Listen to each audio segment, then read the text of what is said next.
ഒരു വാർത്തയിലേക്ക് പോകുന്നു. രഞ്ജി ട്രോഫി ക്രിക്കറ്റിൽ കേരളം ഫൈനലിൽ സെമിയിൽ ഗുജറാത്തിനെ മറികടന്നാണ് ചരിത്ര നേട്ടം കൈവരിച്ചിരിക്കുന്നത്. വിനേഷ് കുഞ്ഞിരാമൻ നൽകും വിവരങ്ങൾ. വിനേഷ്, ഈ അടുത്തായി നമ്മൾ കേട്ടതൊരു വാചകത്തെ തിരുത്തി പറയുകയാണെങ്കിൽ കേരള സാർ 100% വിക്ടറി സാർ എന്ന് നമുക്ക് അഭിമാനത്തോടു കൂടി പറയാം, അല്ലേ വിനേഷ്?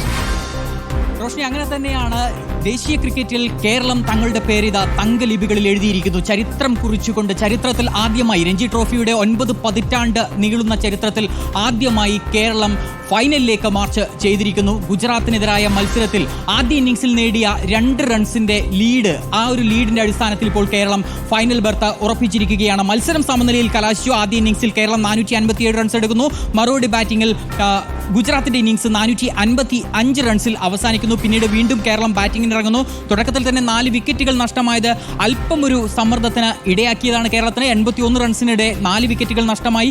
അതിനുശേഷം അഹമ്മദ് ഇമ്രാനും ഒപ്പം തന്നെ ജലജ് സക്സേനയും ചേർന്നുള്ള കൂട്ടുകെട്ട്, ഈ 2 താരങ്ങളുടെയും പ്രതിരോധം പൊളിക്കാൻ കഴിയാതെ ഗുജറാത്ത് താരങ്ങൾ സമനിലയ്ക്ക് സമ്മതിക്കുന്നു. 37 റൺസുമായി സക്സേനയും അഹമ്മദ് ഇമ്രാൻ 14 റൺസുമായും പുറത്താകാതെ നിൽക്കുന്നു. അങ്ങനെ 114 റൺസ് എടുത്തു നിൽക്കെ, 4 വിക്കറ്റ് നഷ്ടത്തിൽ 114 റൺസ് എടുത്തു നിൽക്കെ ഇരു ക്യാപ്റ്റന്മാരും സമ്മതിക്കുന്നു. ഈ മത്സരത്തിന് ഇനി മറ്റൊരു ഫലം ഉണ്ടാകാൻ ഇടയില്ല. അതുകൊണ്ട് തന്നെ മത്സരം സമനിലയിൽ കലാശിക്കാൻ, അവസാനിപ്പിക്കാൻ 2 ടീമുകളും തയ്യാറാവുകയും ചെയ്യുന്നു. ഏറ്റവും വലിയൊരു ചരിത്രം തന്നെ കുറിച്ചിരിക്കുന്നു. ഇതിനു മുൻപുള്ള ഏറ്റവും വലിയ നേട്ടം എന്ന് പറയുന്നത് 2019 കേരളം സെമി ഫൈനലിൽ കടന്നതാണ്.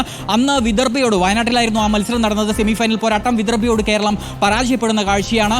ഇത്തവണ അതേ വിദർഭയ്ക്കെതിരെയാണ് ഫൈനൽ പോരാട്ടത്തിന് കേരളം ഒരുങ്ങുന്നത് എന്ന മറ്റൊരു പ്രത്യേകതയും കൂടിയുണ്ട്. മുംബൈയെ മറികടന്നുകൊണ്ട് വിദർഭ കലാശപ്പോരിന് യോഗ്യത നേടുകയും ചെയ്യുന്നു. അതുകൊണ്ട് കേരളം വിദർഭ ഒരു ഫൈനൽ പോരിന് ഇവിടെ കളം ഒരുങ്ങുകയും ചെയ്യുകയാണ്. ഏതായാലും കേരളത്തെ സംബന്ധിച്ചിടത്തോളം എല്ലാ താരങ്ങളുടെയും ഒന്നിനൊന്ന് മികച്ച പ്രകടനങ്ങൾ തന്നെയാണ് കേരളത്തിൻ്റെ ഈ ഒരു വിജയത്തിൽ നിർണായകമായി മാറിയത് എന്നതിൽ സംശയമില്ല. സൽമാൻ നിസാർ ആയാലും മുഹമ്മദ് അസ്റുദ്ദീൻ ആയാലും ഒപ്പം തന്നെ രോഹൻ കുന്നുമലായാലും ജലജ് സക്സേനയായാലും ക്യാപ്റ്റൻ സച്ചിൻ ബേബി ആയാലും ആദിത്യ സർവാദി ആയാലും ഓരോരുത്തരും ഒന്നിനൊന്ന് മികച്ച പ്രകടനങ്ങൾ കാഴ്ചവെച്ചുകൊണ്ട് തങ്ങളുടെ റോൾ ഭംഗിയാക്കുന്നു. ഒപ്പം പരിശീലകൻ അമയ് ഖുറാസിയ, മുൻ ഇന്ത്യൻ താരമായ അമയ് ഖുറാസിയ പരിശീലകനായി എത്തുന്നു. അദ്ദേഹം ടീമിലുണ്ടാക്കിയ ആ ഒരു ഒത്തൊരുമ, ടീമിൻ്റെ ക്ഷമ, നിശ്ചയദാർഢ്യം, പോരാട്ടവീര്യം, എല്ലാത്തിനുമുള്ള ഒരു ഫലം ലഭിച്ചിരിക്കുന്നു. കേരളം ചരിത്രത്തിൽ ആദ്യമായി രഞ്ജി ട്രോഫി ക്രിക്കറ്റിന്റെ കലാശപ്പോരിന് യോഗ്യത നേടിയിരിക്കുന്നു. വിനേഷ് കുഞ്ഞിരാമനാണ് വിശദാംശങ്ങൾ നൽകിയത്. നീണ്ട 74 വർഷത്തെ കാത്തിരിപ്പിനും 352 മത്സരങ്ങളിലെ പോരാട്ടത്തിനും ശേഷം കേരളം ഇതാ ഇപ്പോൾ ഫൈനലിൽ എത്തിയിരിക്കുകയാണ്. ചരിത്ര നേട്ടം, അതിന്റെ വിശദാംശങ്ങളാണ് വിനേഷ് പങ്കുവച്ചത്.